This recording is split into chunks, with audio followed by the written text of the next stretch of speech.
Obviously, this morning, Ed is our Republican candidate for Virginia governor. He's been doing lots of great things, traveling across the state, and really, I think, coming up with some great ideas on where things need to go in our Commonwealth. Obviously, lots of challenges out there as we look at our economy here in Virginia, the things that can be going on there. Also, our tax policy, looking at how that can be modernized to make sure it's, again, a conduit for the economy. Ed's done a great job, and I think putting together some great public policy and moving the state forward. I know he has probably worn out multiple sets of tires on his automobile traveling across the state, and I know he's had a very busy schedule, so we're honored to have him with us this morning. So, Ed, thanks so much for joining us. I know that you're busy out there on the campaign trail, and I just wanted to begin by asking you how things are going, and then to have you reflect on what you see and hear as some of the biggest challenges that Virginia is facing right now, some of the things that you're doing to make sure that those challenges are not only are addressed, but also make sure that we succeed in the outcome of those challenges. Well, Rob, thank you, first of all, for having me on this morning, and thanks for the advice you've given me on policies concerning veterans and our military and the Chesapeake Bay, and making sure that we're doing everything we can in Virginia to improve the quality of life for all Virginians. And as you know, and you and I have discussed, we're stuck right now, and that's one of the biggest challenges we face is our economy's been flat for really 6 years. We've had 6 straight years where our economic growth rate has been below the national GDP rate. We used to always be above it. We used to always lead, and now we're lagging. And in fact, last year our economic growth was 0.6%, wow. Which is anemic, and we were 39th out of 50 states in economic growth. Virginia, I honestly believe that we should be number one. When you look at our assets, our vast natural resources and our fertile lands, our port, our people, our great colleges and universities, our location, our natural beauty and historic landmarks, the fact is we should be number one in the country. And we can be with the right policies, and that's one of the reasons I put forward my plan to cut taxes for all Virginians across the board, 10% reduction in our individual income tax rate. We set those rates in 1972. They've not come down a lick since in 45 years. Meanwhile, other states around us have been moving and becoming more competitive and spurring economic growth. And it's time for us to provide tax relief to hardworking Virginians who've had stagnant wages but facing higher prices for health care and food and college and housing for years now. And the other thing it would do is it would make it easier to open and grow a small business, because as we both know, small business owners do not pay a corporate income tax. They pay an individual income tax. They're subchapter S-corps or LLCs or sole entrepreneurs, and we need to put a greater focus on startups and scale-ups, and that will help get our economy growing. In fact, we had an independent analysis done, and it concluded that that plan would create more than 53,000 additional new, good-paying private sector full-time jobs in Virginia. That's a 25% increase over current projections. And we need those jobs. We need those opportunities. Yeah, I agree, Ed. I think, making sure that we provide a level playing field for our businesses. And we see that not only at the state level, but at the national level. When you have antiquated tax policies that incentivize, unfortunately, stagnated economic behavior, both by business owners and by others, because that's what we almost force them into, it does beg the question about what can we do to help, or what can we do to get out of the way. And many times the best thing government can do is just get out of the way. Our entrepreneurs and businesses know what to do. Many times we create the wrong incentives for them to do things that aren't necessarily in their best interest or in the economy's best interest, but are precipitated by an antiquated tax code. So I appreciate your aggressiveness in modernizing the tax code, but more importantly, making sure that the policies within that tax code are encouraging the right behavior, providing the ability for businesses to choose, to say this is the best course of action for me, not something that the government determines for me to do. Those economic growth possibilities, I think, are what's made our economy in the state in the past great, but what needs to return to the economy. And I really appreciate what you're doing there. I want to get your perspective too. You talk about the tax code, but I know you hear much the same that I hear, and that is it's not just the tax code in Virginia, but it's also What happens in Virginia from the influence of government overall, regulation, how government interacts with businesses, the things that we can do there to make sure that there's the proper balance there? As I talk to folks, I hear time after time, much more so at the federal level, but I hear about the regulatory impacts, the ways that regulation takes away from businesses' ability to operate, taking away from their economic opportunities, creating burdens on them. And, listen, we all want a balance there. We want to make sure we're protecting the environment, protecting workers, but almost in every sense, as I talk to folks, and I'm sure as you talk to folks, we hear, some of the illogical elements of what happens within the government realm and its interaction with businesses. And I know you've had some really great thoughts and ideas on what to do here in the Commonwealth concerning reforming government. So I wanted to get your perspective on that. Well, you're exactly right. The regulatory burden is as onerous and as challenging for, in particular, again, small businesses as the tax burden. And a small business does not have the ability to absorb the cost of regulation, the compliance costs and the man hours that takes, the diversion of resources that a big business can.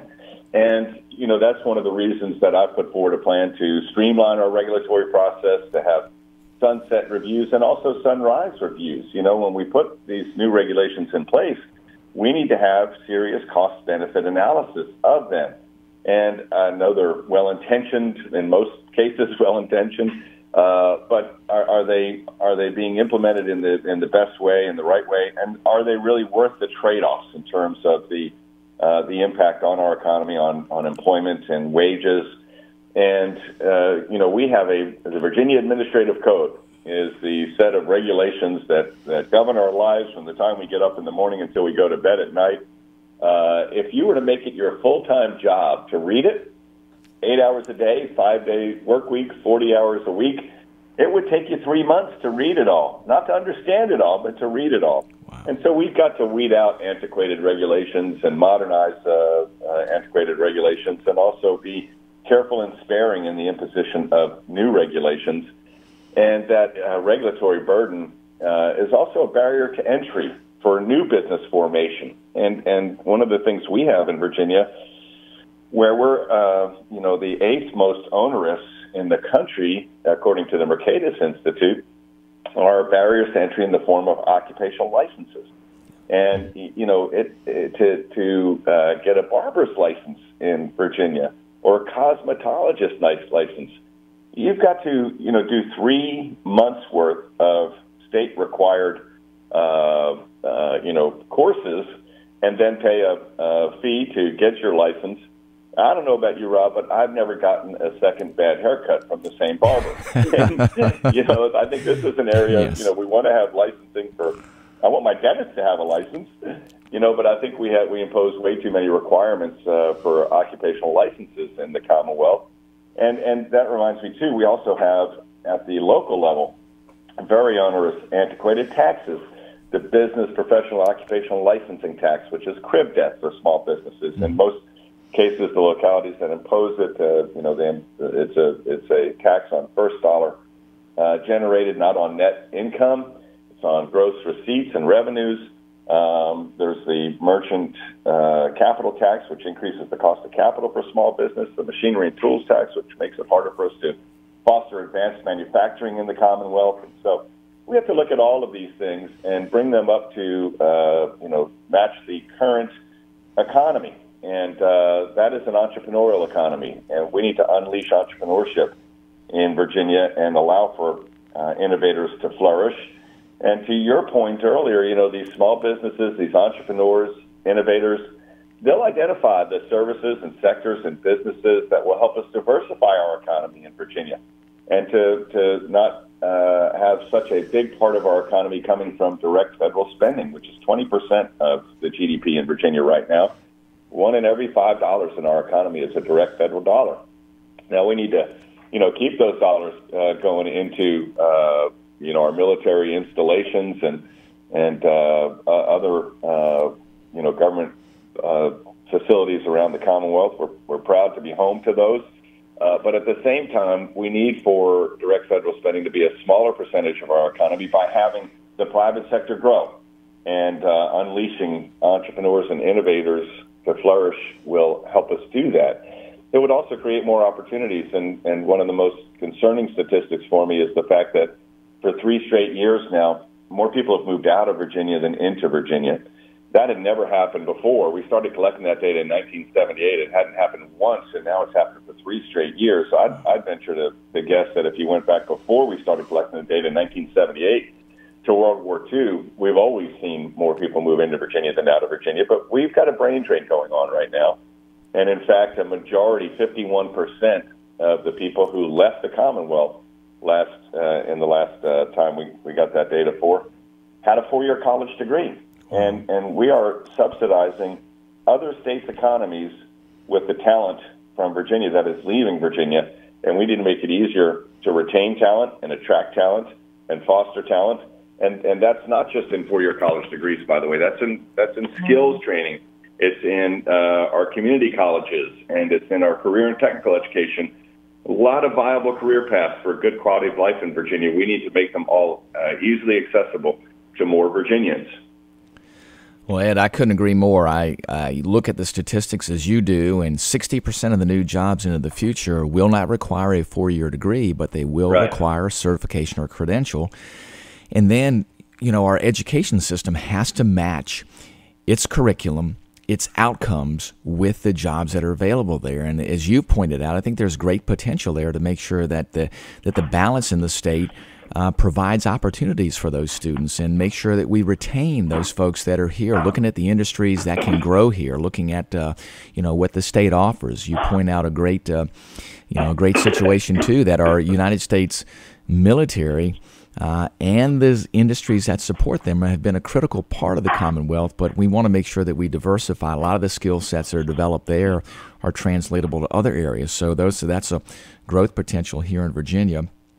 So making sure that we take advantage of that, I think, is absolutely key, and emphasizing career and technical education, especially as it relates to our school systems, is a key too. We need to modernize how our elementary and secondary education systems work, engaging parents. I know there's been some great pilot programs, one actually in James City County that looks to tailor the educational curriculum for students to where they want to be once they graduate from high school, whether it's to go to a 4-year college or whether it's to get a certification or credential.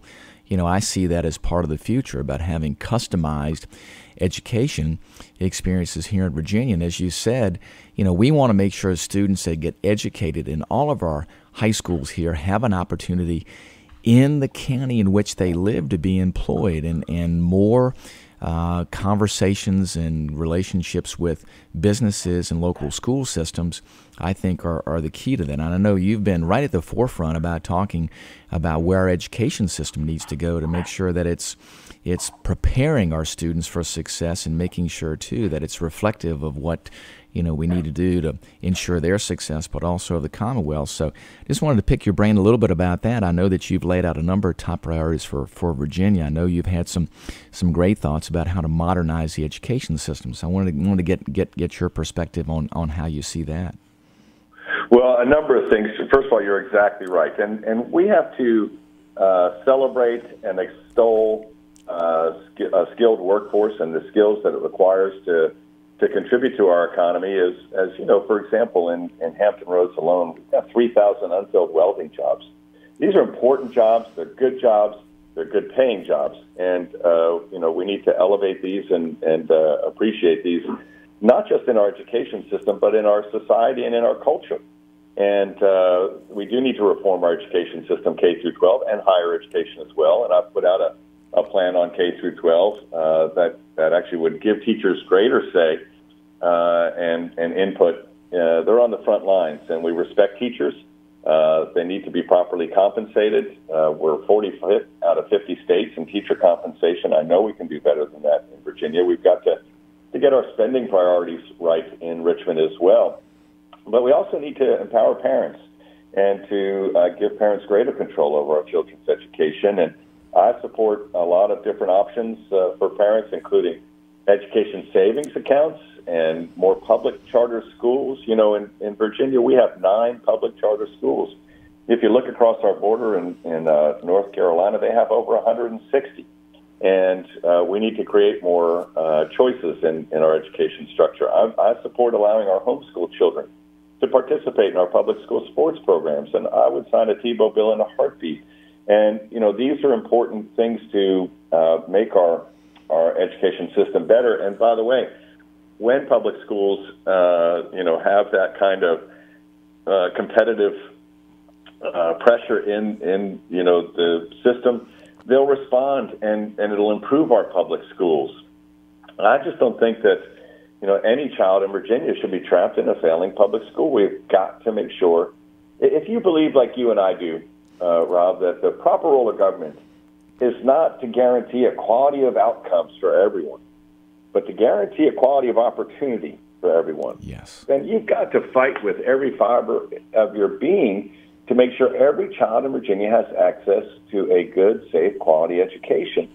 And these reforms would do that and make our public schools more responsive to the needs of students and parents. I have no doubt about that. But we can't keep doing what we're doing and expecting different results. And so I put forward a plan, and to your point, which I appreciate, a lot of different plans. They can all be found on my website, edforvirginia.com. in the policy section, or I've got a whole separate micro website that just has all the policies, and it's forallvirginians.com. It includes policies that I released in the past 2 weeks to expand access to high-speed internet capability in the Commonwealth. 70% of all the internet traffic in the world flows through Virginia, largely through Loudoun County. And yet we've got 900,000 Virginians who don't have access to broadband. And we need to expand that, and I've got a plan to cut that number in half and to close the digital divide over the course of my governorship. That plan is on there. I unveiled a plan to make Virginia the #1 destination for outdoor recreation on the East Coast. We should be. When you look at our mountains and our lakes and our rivers and our streams and our beaches and our bay and, all of the natural beauty that we have here and our trails and we should be #1 outdoor recreation destination, and that would be thousands of jobs as well.